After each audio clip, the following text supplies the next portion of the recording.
the Akeem. If you leave your city when Salat is in, the Fard is in, and you get to your location and you're traveling, do you make the full? Because the officer prayer came in when you was leaving. Understood. You're going to make the traveler's prayer, inshallah. And if you want to be safe to make 4, because you were in your locale when the prayer came in, then that's the safest thing to do. Not necessarily the strongest thing. Prayer came in, but you're now a traveler. You've reached a destination, you're traveling, you pray of the traveler. Wallahu ta'ala alam. Fadl akhi. Yeah, so I had like 2 questions. It's kind of like intertwined. Are the Ash'aris and Maturidis part of the Sunnah wal Jama'ah? Okay. What's the origin of the term Wahdatul Wujud? Understood. As far as the first question, are the Ash'aris and Maturidis a part of Ahlul Sunnah wal Jama'ah?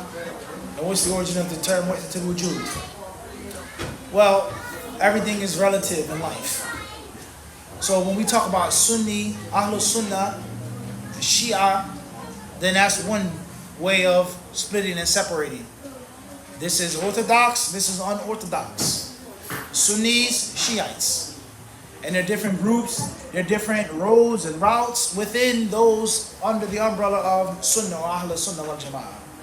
Alright? And as far as if you mean by Ahlul Sunnah wal Jama'ah, those who have the Aqidah of the Salaf al-Salih, Ahlul Hadith, the Imams of Hadith, the pure organic Aqidah, then no. And that is because they have many things in their Aqidah, usulan wa furu'an, foundation and subsidiary branches that clearly go against the way of Ahlul Hadith and the Salaf al-Salih. There's no question about that. Historically. That's first and foremost. As far as the origin of that term or that concept, then you have to understand is that Muslims went to different lands. They went to different lands conquering those lands. They went to different lands as missionaries, quote unquote, giving dawah, as traders. A man married a woman from a different land, so on and so forth. So the Muslims mixed with other people. And the people of those lands, they had different religions. And they had different spiritual practices. So when knowledge was strong, when the pen was strong, when the sword was strong, the purity was strong.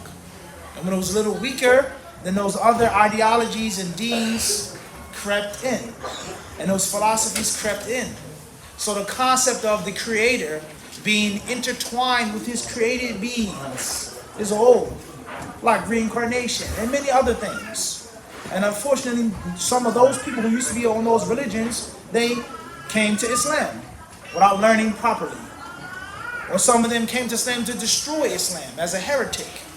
So the concept and the belief that Allah is everywhere is Allah, Allah is everything, everything is Allah, that's some of the origin behind it. Just like the Shiites and other types of heretical beliefs that crept in. Intentionally or what? Unintentionally. Wallahu ta'ala alam.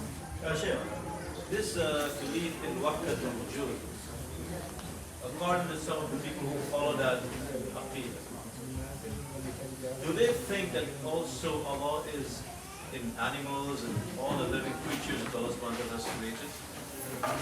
Well, there are different variations of that belief, but in general, they believe that the Creator is never separated from creation, whatever that creation may be.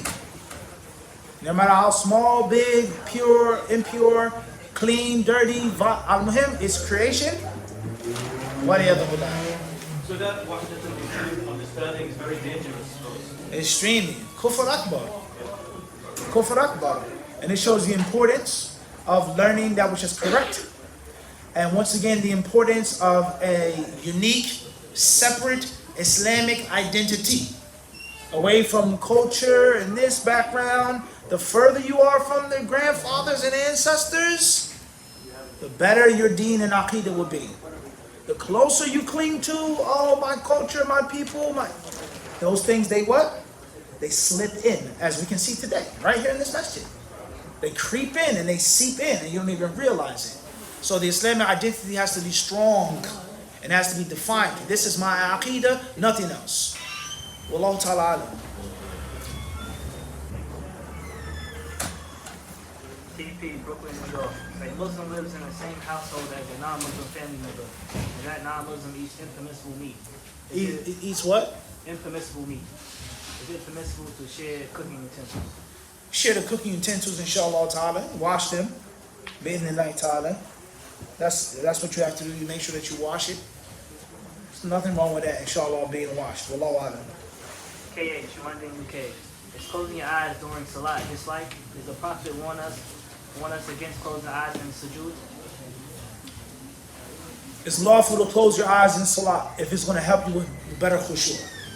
Wallahu alam.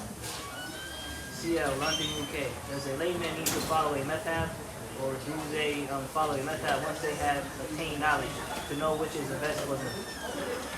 A layman is not required to follow a specific madhab. If a layman chooses to follow a madhab from beginning to end, khayr. Wallahu alam. DD, Instable Turkey. Assalamu alaikum, Sensei. Can you recommend some beginner level hadith books to memorize?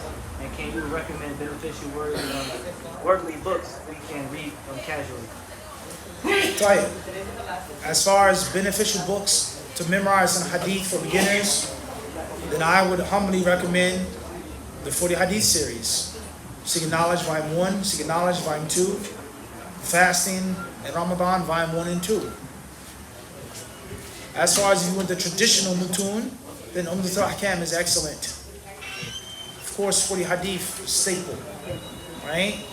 And there are other small books as well.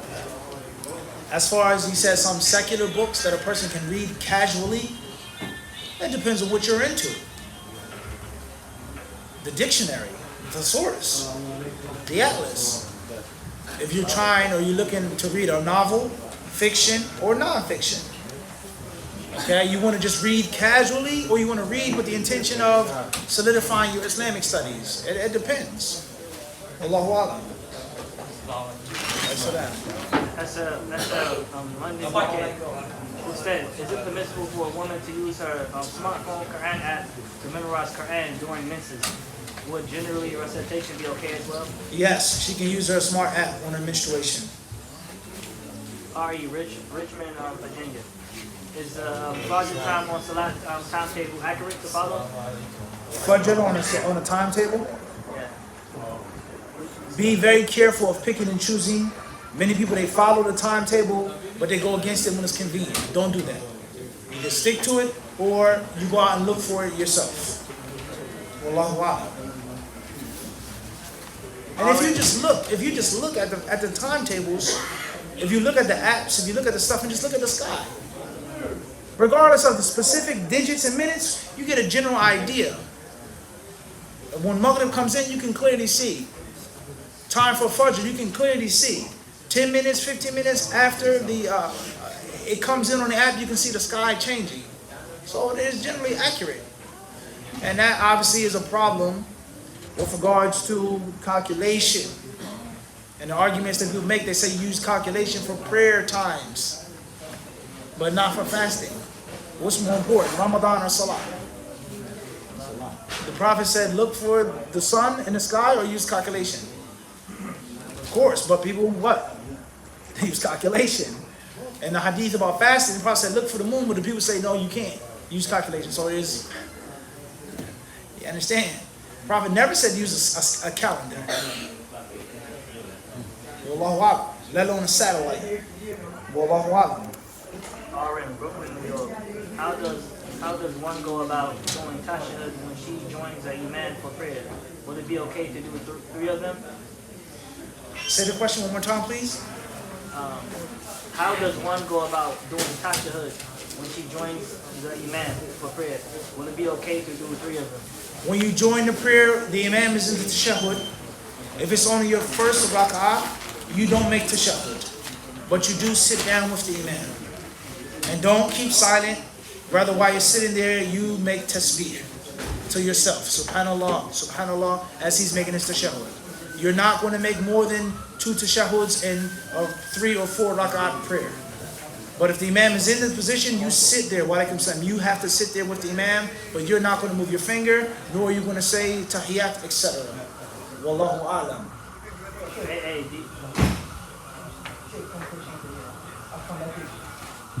When I leave to the masjid together or we separate? No, they pray together. Pray together? Yes. Make the jamaa for women, for children, a man who's far from the masjid, whatever, sick, raining, cold, make the jamaa where you are. For those who aren't going to the masjid, for sure. It always bothers me, like in the time of the Prophet ﷺ and the companions, especially for the Fajr Salah, how were they able to know when the time of Fajr comes in? Because remember, the time is dark. Man gets up to 3 o'clock in the morning, because there was no clocks. Clear. We can't even begin to understand how they lived. It's like, you know, they were a part of their surroundings. They became one with their what? With their surroundings. You understand? They knew the wind, when the wind would blow, when the rain would come. They were intertwined with their surroundings. Okay? So it's difficult for us city slickers, lights, airplanes, JFK, LaGuardia, skyscrapers. But if you are away from all of that, you'd be shocked at how clear the sky is, even at nighttime. When it's dark, you'd be shocked. So therefore, there's so many different things that are, basic to us now that were unthought of back then. Air conditioning, heat. When's the last time someone went out to the woods and tried to light a fire? You ever try to light a fire by yourself? A campfire? A barbecue grill?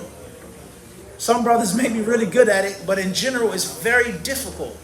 But back then, 50 years ago, 100 years ago, let alone 1,000 years ago, when you lived, your survival was based off of lighting a fire. It would take you what? 5 minutes, done. All right, so there are many different things that we have to understand the historical context behind them. Wallahu ta'ala alam. And if you look at the sky, even to this day, you can see the horizon if you got good eyes. Wallahu ta'ala alam. We'll stop here tonight. Sallallahu sallam wa baraka ala abdihi wa rasulina nabiyina wa imam Muhammad. Fadl, you can stop after I can't. Fadl.